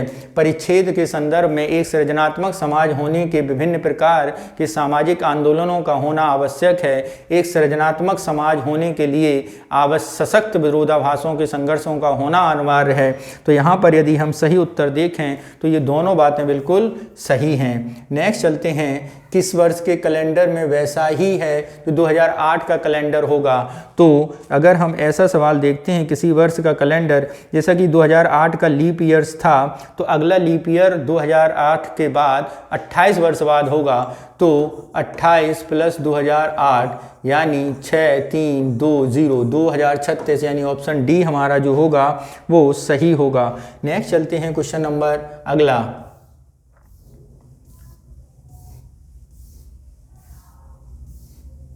आजकल हम गंभीर आर्थिक समस्याओं जैसे मूल्य वृद्धि, बढ़ती जनसंख्या, बेरोजगारी, गरीबी विश्लेषण, सांख्यिकी का अधिकाधिक प्रयोग कर इन समस्याओं को हल करने के लिए ढूंढने के लिए कर रहे हैं। इसके अतिरिक्त ये आर्थिक समस्याओं का समाधान में उन नीतियों के प्रभाव का मूल्यांकन करने में भी सहायक है। उदाहरण के लिए सांख्यिकी तकनीकी का प्रयोग करके निरंतर बढ़ती जनसंख्या पर रोक लगाने के लिए परिवार नियोजन की नीतियों प्रभावशाली हैं या नहीं, इसका पता सरलता से लगाया जा सकता है। इसकी प्रक्रिया की सांख्यिकी एक महत्वपूर्ण भूमिका। उदाहरण के लिए वर्तमान समय में विश्व भर में तेल की बढ़ती कीमतों के कारण यह निर्णय करना आवश्यक हो सकता है कि वर्ष 2025 में भारत का कितना तेल आयात करना चाहिए। तेल के आयात का निर्णय 25 में प्रत्याशित घरेलू तेल उत्पादन और तेल की संभावित मांग को निर्भर होगा। सांख्यिकी के प्रयोग के बिना यह ज्ञात नहीं किया जा सकता 2025 में तेल का प्रत्याशित घरेलू उत्पादन तथा तेल की संभावित मांग क्या होगी। इसलिए तेल के आयात का निर्णय तब तक नहीं किया जा सकता जब तक कि हमें तेल की आवश्यकता की जानकारी न हो। तेल के आयात के विषय में निर्णय की दृष्टि से महत्वपूर्ण जानकारी केवल सांख्यिकी द्वारा ही प्राप्त की जा सकती है। निम्नलिखित में से कौन सा कथन इस परिच्छेद का केंद्रीय विषय है? यदि हम परिच्छेद का केंद्रीय विषय के बारे में बात करें तो यहाँ पर जो केंद्रीय विषय होगा वो कौन सा होगा? सांख्यिकी ऐसी उपयुक्त आर्थिक नीतियों के गठन में सहायता देगी जो आर्थिक समस्याओं को समाधान कर सके, यही इसका उपयुक्त शीर्षक होगा। नेक्स्ट चलते हैं क्वेश्चन नंबर 67 पर। निम्नलिखित में गंभीरतापूर्व धारणा बताई गई है। बताइए, हमारे पास गंभीर आर्थिक समस्याएं जैसे कि बढ़ती हुई कीमतें, बढ़ती जनसंख्या, बेरोजगारी, सांख्यिकी में बिना कोई प्रभाव आर्थिक निर्णय नहीं ले सकते। तो यहाँ पर यदि बात करें ये दोनों बातें बिल्कुल सही है। नेक्स्ट चलते हैं क्वेश्चन नंबर 68। जब कभी एक व्यक्ति के परस्पर विरोधी आवश्यकताओं की इच्छाओं को उत्प्रेरक मांगों के बीच चयन करना पड़ता है तो द्वंद्व होता है। द्वंद्व तीन प्रकार के हैं: उपागम द्वंद्व, परिहार द्वंद्व और उपागम परिहार द्वंद्व। जब दो द्वैधात्मक निष्ठ विकल्पों में से एक का चयन करना पड़ता है तो उपागम द्वंद्व होता है, किंतु जब निषेधात्मक परस्पर अवांछित विकल्पों में से एक को चुनना पड़ता है तो परिहार द्वंद्व होता है। उपागम परिहार द्वंद्व तब तक उत्पन्न होता है जब तक कि लक्ष्य की क्रिया आकृष्ट भी करे, प्रतिकर्षित भी। जीवन के अनेक महत्वपूर्ण निर्णयों में इस प्रकार के उपागम परिहार द्वंद्व लक्षण दिखाई पड़ते हैं। निम्नलिखित में से कौन सा कथन सही वर्णन कर रहा है? तो यहाँ पर बात करते हैं ऑप्शन अधिक वजन वाला व्यक्ति जंक फूड खाना, ये ऑप्शन बी इसका सही होगा। नेक्स्ट चलते हैं क्वेश्चन नंबर 69 पर। क्या कह रहा है 69? इसे समझते हैं, यह भी एक परिच्छेद है, देखते हैं। सुप्रीम कोर्ट ने राजनीतिक दलों को आपराधिक इतिहास वाले लोगों को उम्मीदवार नहीं बनाने का निर्देश देने को लेकर भारत निर्वाचन आयोग की एक याचिका सुनने की सहमति देने का समयबद्ध फैसला किया है। शोधकर्ताओं ने पाया कि गंभीर आपराधिक रिकॉर्ड वाले ऐसे उम्मीदवार हद तक उनके अपने चुनावों की खुद पूंजी लगाने की क्षमता और अपने संबंधित दलों के पर्याप्त संसाधन लाने के कारण अपनी सार्वजनिक छवि के बावजूद अच्छा प्रदर्शन करते हैं। कुछ मतदाता ऐसे उम्मीदवारों के संकीर्ण चश्मे के माध्यम से कैसे भी हों करके उनके हितों के प्रतिनिधित्व करने की क्षमता रखने वालों के रूप में देखते हैं। अन्य लोगों इन उम्मीदवारों को ऐसे मामलों में दंडित करने की कोशिश नहीं करते जहां वे समान रिकॉर्ड वाले अन्य उम्मीदवारों के साथ प्रतिस्पर्धा में हैं। दोनों ही तरह से लोकतांत्रिक प्रणाली में ये अस्वास्थ्यकर प्रवृत्तियां भारत के राज्य संस्थानों की प्रकृति को खराब छवि और उसके चुने हुए प्रतिनिधियों की गुणवत्ता को दर्शाती है, जबकि आपराधिक उम्मीदवार के लिए चुनाव लड़ने को कठिन करने की न्यायिक घोषणा आवश्यक है। केवल बढ़ी हुई जागरूकता और बढ़ी हुई लोकतांत्रिक भागीदारी ही राजनीति का निरपराधीकरण है, ये इसके लिए स्थिति उत्पन्न कर सकती है। निम्नलिखित में कौन सा सबसे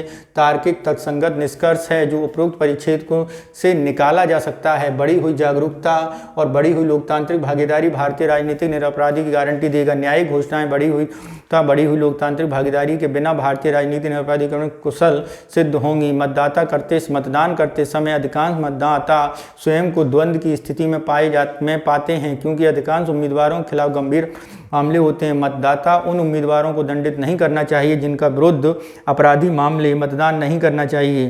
तो यहाँ पर यदि हम बात करें सही विकल्प होगा ऑप्शन बी, न्यायिक घोषणाएं, बढ़ी हुई जागरूकता। ठीक है, नेक्स्ट चलते हैं क्वेश्चन नंबर 70 पर। प्रेरणीय मापन योग विशेषताएं इस प्रकार हैं कि जिनकी व्यक्ति में दृश्य के रूप में पहचाने: ऊंचाई, वजन, मानसिक और वृद्धि। ठीक है, परिच्छेद में निम्नलिखित में से कौन सा कथन सही होगा? तो यहां पर यदि देखें परिच्छेद पढ़ने से आपको पता होगा ये दोनों कथन आपके सही हैं, पहला गलत, यानी ऑप्शन डी हमारा सही होगा। पूर्ण प्रतिस्पर्धी बाजार ऐसे बाजार के रूप में परिभाषित किया गया है जहां बाजार के विक्रय इस कीमत पर होता है जो कीमत प्रभावित करने में व्यक्तिगत फर्म असमर्थ है। तो यह चूंकि व्यक्तिगत निर्गत किसी भी स्तर के कीमत को करती है, इसलिए इस फर्म को मात्रा में विक्रय की मात्रा में कीमत बाजार में अन्य फर्मों की प्रतिस्पर्धा में नहीं होती है। ठीक है, ये पैराग्राफ आप पढ़िए। तो आगे आंसर देखते हैं। क्वेश्चन क्या कह रहा है? क्वेश्चन कि बाजार संरचना अपनी जितनी प्रतिस्पर्धी फर्मों में व्यवहार, तो यहाँ पर आप लगाइए तो आप देखेंगे ये दोनों स्टेटमेंट इस पैराग्राफ में थे, यानी ऑप्शन सी हमारा जो होगा वो सही होगा। नेक्स्ट चलते हैं अगला पैरा। निम्नलिखित आयातित 80 छात्रों में से ए बी और ए के बराबर हैं, बी से अंक कम है, 80 और 100 के बीच में हैं। ठीक है, तो उन छात्रों की संख्या 80 से कम प्राप्त है, तो 80 माइनस 10 ऑप्शन हो जाएगा, देखते हैं 70 है या नहीं। ठीक है, तो यहाँ पर जो सही होगा ऑप्शन बी सही होगा। कम यहाँ पर ये और दिया गया है, इसे और देखिए ज़रा। ठीक है, कम से कम 55 अंक प्राप्त करने वाले छात्रों की संख्या को अगर हम देखें तो 55 अंक प्राप्त करने वाले छात्रों की संख्या 30 से 70% के बीच में है, क्योंकि ये आ रही है 68.75। ठीक है, नेक्स्ट चलते हैं क्वेश्चन नंबर 74। 60 अंक से अधिक अंक प्राप्त करने वाले छात्र अगर हम बात करें, 60 अंक से कम प्राप्त करने वाले छात्र हैं 25। ठीक है, नेक्स्ट है यदि कथन में कुछ शेर बिल्ली हों गलत है तो निम्नलिखित में से बताइए सभी शेर बिल्ली ये वो। ठीक है, तो यहाँ पर यदि हम बात करें कुछ शेर, क्या कह रहा है? सभी शेर बिल्ली नहीं हैं, कुछ शेर बिल्ली हैं, गलत है। ठीक है, सभी शेर बिल्ली नहीं है, अलग। कोई बिल्ली शेर नहीं है, कोई बिल्ली शेर नहीं है, सभी शेर बिल्ली हैं। आगे कोई शेर बिल्ली नहीं है, कोई शेर बिल्ली नहीं है, कोई शेर बिल्ली नहीं है। ठीक, तो यहाँ पर यदि हम देखें तो ऑप्शन बी हमारा जो होगा सही होगा, कोई बिल्ली शेर नहीं है, यही बात की गई है। नेक्स्ट चलते हैं क्वेश्चन नंबर